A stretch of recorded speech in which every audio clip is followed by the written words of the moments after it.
Yo, yo, yo, what is going on, COD Familia? It is your boy BN, aka Mr. Kingdom Builder, and today I am actually pretty excited to bring you this one. So, this is pretty much kind of an end of day update from what you can see here on the 17th of December. Right, we're getting close to reset, and I thought it would be really cool to show you guys what has happened so far. There's a little bit of fighting that's happening here in SS1, but it's kind of more small skirmishes at this point. There was a bigger fight that happened earlier today between TA and I believe 5 alliances. I'm going to show you guys some messages, just a few that I was sent. I'm going to show you some of the lay of the land, and I'm going to break down and explain essentially kind of where everyone is at right now and one of the big bombs that has happened today, which really has, in my opinion, started to cause, I don't want to say a shift, but really a kind of tide change, or more of a rolling tide into what the North here in Forgotten Lands has been able to do. And so we're going to see how it plays out over the next couple of days, but I do think now it's really going to be more dependent on, is the South going to be able to come together with their groups of alliances and really just kind of now put up that consistent, resilient fight where, they're constantly showing up and we're seeing just a lot of attacks that are coming out and happening. So there's actually, so before I kind of get into anything, right, as always, if you enjoy the content, make sure you sub, like, ring the notification bell. And if you want to join and be a part of our conversation, hit up the Discord. You can find a link to that in the pinned comment description right down below. Okay, so something I wanted to go over real quick, right, just to kind of give you guys the lay of the land right now. So we have, from what you can see here, right, we got NT45, we have TR, we got GRZ, I got TA, and then 4BDN. Right, so essentially we have these alliances. There's also 4G10, but I'm just not sure on there. I think XII along with them might be on the southern side, but for the moment, and then of course we have 4BN1, right? Let me obviously not forget them. So you pretty much have these 6 alliances versus, like we talked about before, right? You got Holy, we got UNT, you got YFT, you have GOK, and POS, and then I believe, right, these alliances, from what I understood, it was XII was also involved in there, and then 4G10 could be. So, you kind of have this 6-on-6, give or take, right, plus or minus 1. And the fight, for the most part, right, looks good when you're considering, it going in. And even, K4NG, I should make a note as well, right, is also in there fighting north. So what ended up happening, from what you guys might remember, is that TA actually had this behemoth, right, for this giant here, north of Forgotten Lands, right here on the Darlin border, right, just east of level 1 passes. What ended up happening, so you might remember one of my last videos that I talked about, I think it was the guide to, like, forward basing that had came out a little earlier, before TA kind of dropped their flag. And what my advice was, now I'm not sure if they took it or if they just already had plans for it, but it was nice kind of coincidentally to see this happen from them, where one of the advice pieces I gave was, why don't they drop a fort somewhere kind of, this was one of a few scenarios where I had mentioned, why not drop a fort somewhere here around the middle, and then you just have NT45, 4BDN, 4BN1 provide support, so that way TA could get their fort drop, and then they just send, just pick an active time or a peak time to get a lot of players on. They just send everyone out. They focus on building while they, get assistance from the other alliances to fend them off, so that way they can kind of get this forward operating fortress in, which you can see here, right? This is where they ended up dropping another core, and now you can see them having really kind of premium real estate, right? Where now it's 4BDN's kind of pushing southwest, you have NT45 supporting here in front of Holy, and then you have TR that is now starting to build south. Same thing with GRZ, right, getting in the picture, right? So they're going to be able to start building, but you still have to figure out how are you going to line up and route out your territory, right? Sometimes you might not want to stack too heavily. Now, there's obviously enough room here where all 4 of them can go down, but then you kind of have to figure out, where are you going to branch off from here, just because then you start getting a little bit more limited from some choke points. Are you going to go higher level, higher elevation, and then work your way up on the second tier? Are you going to go over here left, west? Do you curl? I mean, again, you have to figure those things out. So that's why, really coordinating between your alliances is drastically important, because depending on what route you take early on can really make or break how much further you're going to be able to expand going south. So when you have to make sure you have those things lined up. But now we get to a point where TA drops. From what I heard, and I'm going to show you guys some stuff too. And again, I hope some of them. I'm sure probably won't mind here, but let me see where I had this right. So it wasn't red; it was Cognar here from UNT, right? So I just want to show this off. He sent me this graphic here. This is when TA had first dropped, and shout out to Cognar. I do appreciate the context and a little bit of the backstory here, or sorry, a little bit of the tee up, right, on how this all played out. So you end up seeing, right, he was kind of showing this off, and I should mention APK as well, so excuse me for not mentioning that on the Southern alliances there. And this is where they pretty much had everyone, right when TA dropped this. And then you can see right, he ended up saying, I can't believe how close we came, or it was a 6 alliance push, 4 of them, single flag away. TN finally picked a side, intervened and slam ducked. He said, and slam a CF right down where you said they might make a difference, right? So it was coincidental, I think, when I had mentioned that in the previous video.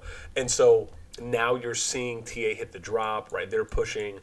POS, I don't know if they just opted to disconnect some of these flags because they had them there. I don't know if maybe someone disconnected them from the side or however it happened, but in that situation, now they have however many this is, right? What is that? 4, 5, 6, 7, 8, 9, right? Maybe about 9 flags that they ended up disconnecting. So TA is kind of free to kind of work along down here. I imagine they will. They'll probably eventually get over to the GOK flag, and then this core fortress, they'll probably go ahead and remove that, and then just kind of start going down this road and trying to maybe work their way here, right, following POS's line.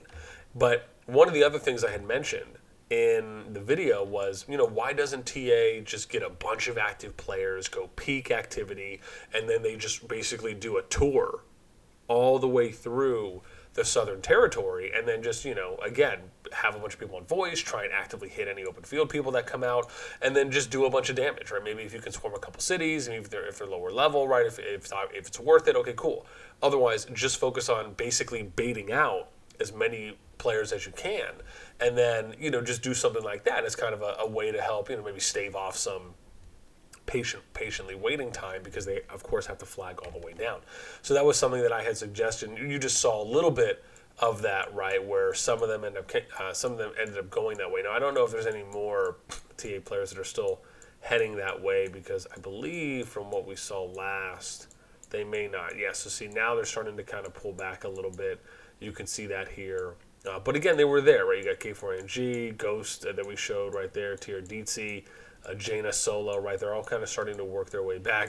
It's still going. Kaken is still going. But you can see, right, some of the players that ended up going deep there, Black Blood, right? And you can kind of follow the pathing to see that. And so anyways, I just thought it was nice to kind of show this off, because when you think about the positioning now in kind of the macro grand scheme of the theater of war, right, it was really big that TA was able to get that fort down.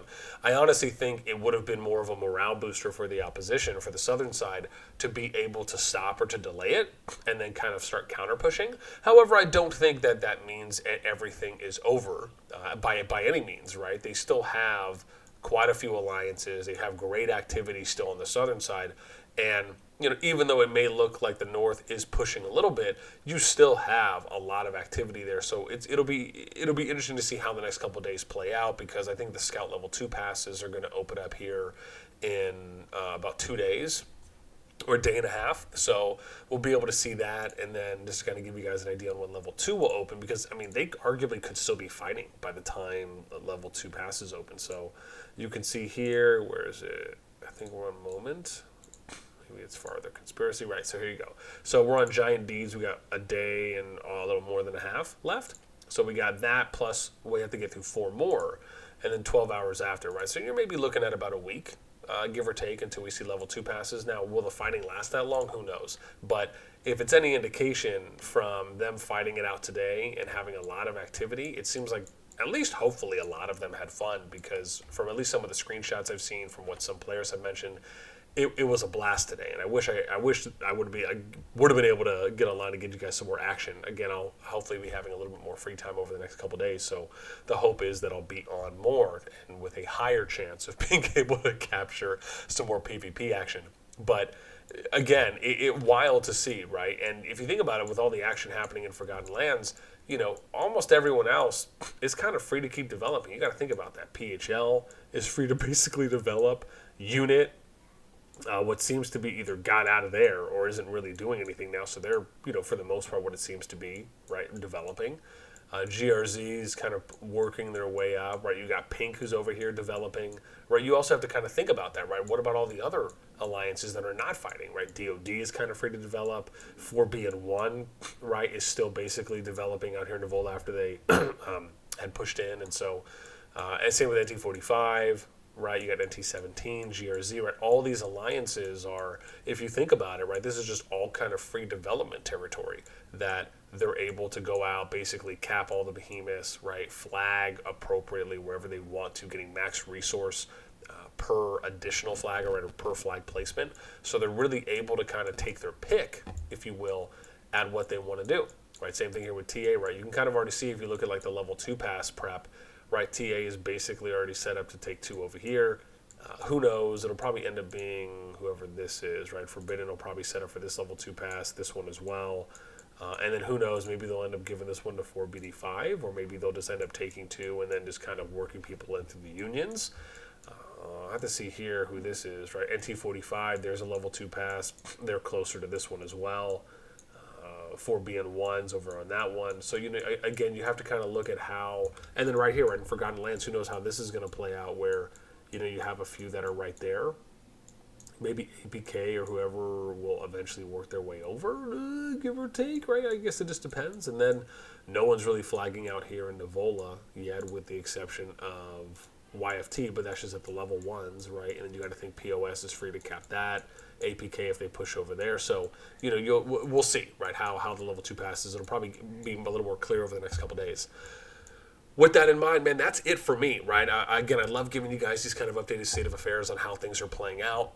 World chat, dude, Tamara's chat is just drama infested. It's actually pretty fun to read if you enjoy that. Not to say that every single player is doing that. I don't want to over exaggerate, but there's definitely a constantness to it, with a core group of people that are just going back and forth. And again, I might end up doing some type of maybe a drama video or something, just because there's a bunch of chisme, which I think is this, I don't know if that's the Spanish word for drama, but it's something that my lady ends up saying, which is kind of almost like, oh, give me the goods, what's the insights? So we'll see. I'm collecting some information, so it will be interesting depending on what else may come up. I'm not really one for kind of airing anyone's dirty laundry, but if it's something that's public and can be talked about in what I would consider to be a kind of Switzerland, professional and respected way, then I'm totally all for doing something like that. With that in mind, right, let me know what you guys think. How has the day been going today? What are your thoughts on how everything has transpired? Do you think the North really is in a better position to kind of take this and win over Forgotten Lands? If so, what happens if they do win? What type of landscapes or alliance allegiance shifts may happen? Do you think the South has a chance to kind of even this out and really start giving the North a run for their money? I'd love to know anything and everything in the comments down below.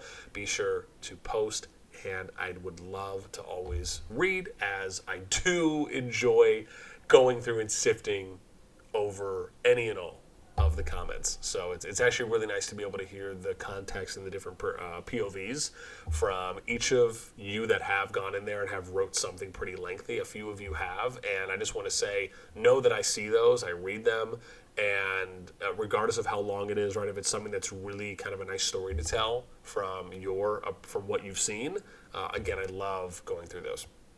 All right, that's it. So as always, until next time, I will catch y'all later.